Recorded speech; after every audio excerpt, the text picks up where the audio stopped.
প্রথমত আসি যে আপনাদের টপিকটা এখানে দেওয়া হয়েছে গুমখুন থেকে জুলাই গণহত্যা বিচারের চ্যালেঞ্জ।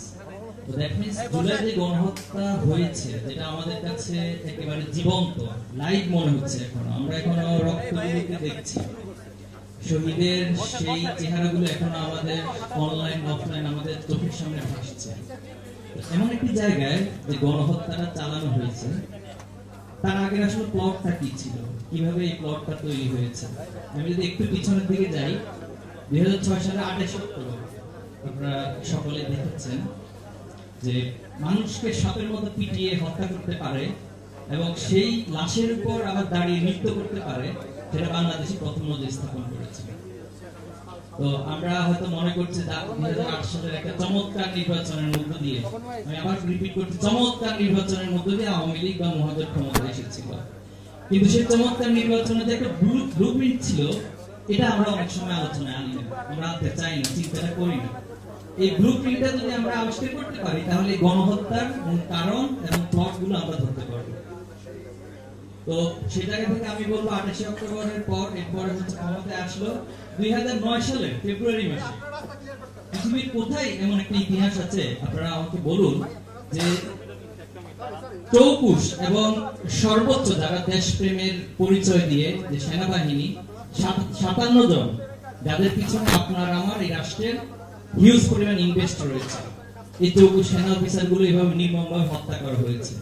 কিন্তু এরপর কি বাংলাদেশে কোনো পরিবর্তন ঘটেছে? আমরা কি সত্যিকার অর্থে আমরা যারা সিভিল সোসাইটি বলছি, ওই অর্থে কি এই বিচার নিয়ে খুব বেশি আমরা ভূমিকা রাখতে পেরেছি?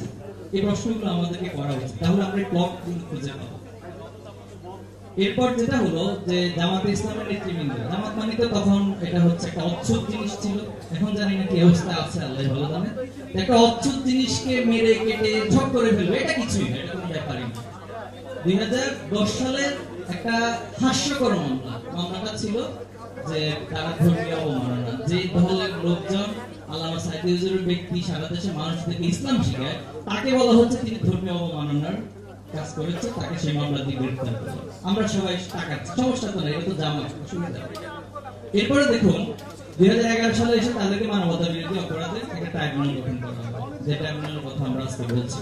তো সেই ট্রাইব্যুনালের শুরুতেই স্কাইপি কেলেঙ্কারির মতো একটা মারাত্মক একটা ঘটনা ঘটলো। এরপরও বিচার খুব সদর্পে বিচার কার্য চালিয়ে গেছে। স্কাইপি কেলেঙ্কারির মতো এত জঘন্য কথাবার্তার পরে আপনি ইতিহাসে যাচ্ছেন, আমরা তো ধরে মোটামুটি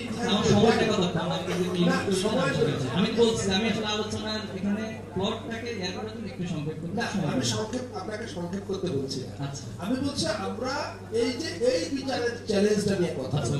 আপনি ধরেন ধারাবাহিকতা বলছেন, আমি জাস্ট এক মিনিট ধারাবাহিকতা আমি বলে প্লিজ। Thank you. তো দেখুন এরপরে বিচার শুরু হলো, সেখানে আমরা শাহবাগ তৈরি করলাম। শাহবাগের মূল কথাটা হচ্ছে যে মানে আমাদের কোনো জাস্টিস প্রয়োজন না, আমাদের একটা ফাঁসি প্রয়োজন। হলো এই যে গুমের প্রশ্নে আমার আগে আমার সম্মানিত ভবনী অনেকগুলো বিষয় বলেছেন যে অধিকারের রিপোর্ট অনুযায়ী 2699 জন হচ্ছে বিচার বহির্ভূত হত্যাকাণ্ড ঘটেছে, আর অধিকার যেটা 23 সাল পর্যন্ত রিপোর্ট দিয়েছে 677 জন এখন পর্যন্ত গুম হয়েছে। এখন আপনি দেখেন এই গুমের ইতিহাসটা কিভাবে শুরু হলো, কখন শুরু হলো। আমি আপনাকে স্পেসিফিক তথ্য দিচ্ছি। 2012 সালের ফেব্রুয়ারি মাসে ছাত্র শিবিরের ইসলাম বিশ্ববিদ্যালয় কুষ্টিয়ার 2 জন সদস্য, তারা কুষ্টিয়া থেকে ঢাকা আসতেছিল, সাভারে তাদেরকে হানি পরিবহন থেকে নামিয়ে ওয়ালিউল্লাহ এবং আল মুকাদ্দাস প্রথম বাংলাদেশে ঘুমের যাত্রাটা শুরু হলো। তথ্যটা দিয়ে রাখলাম। ফেব্রুয়ারি মাসের পরে 2012 সালের এপ্রিল মাসে বিএনপির একটা সর্বোচ্চ ফোরামের নেতৃত্ব ইলিয়াস আলীকে গুম করা হলো। তো দেখেন আমরা সয়ে গেছি, আমরা হচ্ছে সয়ে যাওয়া জাতি, আমাদের কাছে সব সয়ে যায়। এরপরে আস্তে আস্তে আজকে বেগম খালেদা জিয়াকে যখন গ্রেফতার করে নিয়ে যায়, আমরা তাকিয়ে তাকিয়ে দেখেছি সব। হেফাজতকে নির্মমভাবে হত্যা করেছে, আবার হত্যা করার পর হাসিনা পার্লামেন্টে বলতেছে যে তারা রং মেখে একটা মানে এভাবে একটা মানে খুনের সাথে, হত্যাকাণ্ডের সাথে, গণহত্যার সাথে নির্মম উপহাস করা, এটা খুবই দুঃখজনক। এজন্য আমি কথাটা এই জন্য বললাম, এই যে প্লট গুলো আজকে গণহত্যার জন্য দায়ী ছিল।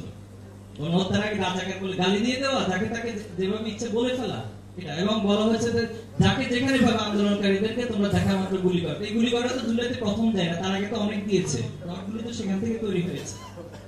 এরপর যেটা করলো আবরার ফাহাদ, একটু প্রশ্নটা রাখতে চাই সবার কাছে, আবরার ফাহাদ এবং বিশ্বজিৎ তাদেরকে ছাত্র শিবির সন্দেহ করে, এখানে মিডিয়ার ভাইরা আছেন, ছাত্র শিবির সন্দেহ সন্দেহ সন্দেহ এই শব্দটাকে এত পরিমাণ ব্যবহার করা হয়েছে, এই শব্দটা দিয়ে যাকে তাকে পিটিয়ে মেরে ফেলাটাকে জায়েজ করে দিয়েছেন আপনারা। এখন প্রশ্ন হলো আবরার ফাহাদ আর বিশ্বজিৎ যদি সত্যিকার অর্থে ছাত্র শিবির না করতো, তাহলে কি আজকে তারা আবরার ফাহাদ এবং ছাত্র বিশ্বজিৎ হিসেবে আমাদের কাছে পরিচিতি পাইতো? এটা প্রশ্নটা রাখলাম আমি সবার কাছে, উত্তরটা দিবেন। তো এই আবরার ফাহাদ আর বিশ্বজিতের মতো এরকম শত শত কেস আছে যেটা আমরা জানি না, যেটা আমাদের মিডিয়াগুলো আমাদের সামনে তুলে আনে নাই। কারণ কি? তারা ছাত্র শিবির একটা অচ্ছুত জাতি, তাদেরকে এখানে নিয়ে আসা যাবে না। আমি মনে করি এই সমস্ত সবগুলো কারণে আজকে জুলাই গণহত্যার শিকার আমরা হয়েছি। এরপরে আমাদের এখন যেটা বিচার নিয়ে একটা প্রশ্ন, সেক্ষেত্রে আমি বলবো যথেষ্ট আমরা এখানে সার্টেন কিছু বলতে পারছি না বিচারটা কতটুকু হবে। এর কয়েকটা কারণ বলবো। নাম্বার 1 হচ্ছে আমাদের আইনি যে সিস্টেমটা, আমি কোনো আইনি ব্যাখ্যা যাচ্ছি না, আমার আইনের ছাত্র না, এখন অনেক আইনি বিজ্ঞ রয়েছে, বাট আমি আমার অবজারভেশন থেকে মনে করি বাংলাদেশে টোটাল বিচার ব্যবস্থাটা একটা সিস্টেমেটিক, জাস্ট একটা প্রসেস ওরিয়েন্টেড, এটা জাস্টিস ওরিয়েন্টেড না। একটা প্রসেসের মধ্যে দিয়ে যাবে, একটা সিস্টেমের মধ্যে দিয়ে যাবে, এরপরে তার একটা রায় হবে। সেটা কি জাস্টিস হইলো কি হইলো না, ইটস নট রাইট। এরপরে লাস্টে রাষ্ট্রপতি তো আছেই, রাষ্ট্রপতির কাছে অ্যাপ্লিকেশন করলে 7 মাস যেটা হয় বাংলাদেশ, সেটা হয়ে যাওয়ার যথেষ্ট সম্ভাবনা আছে।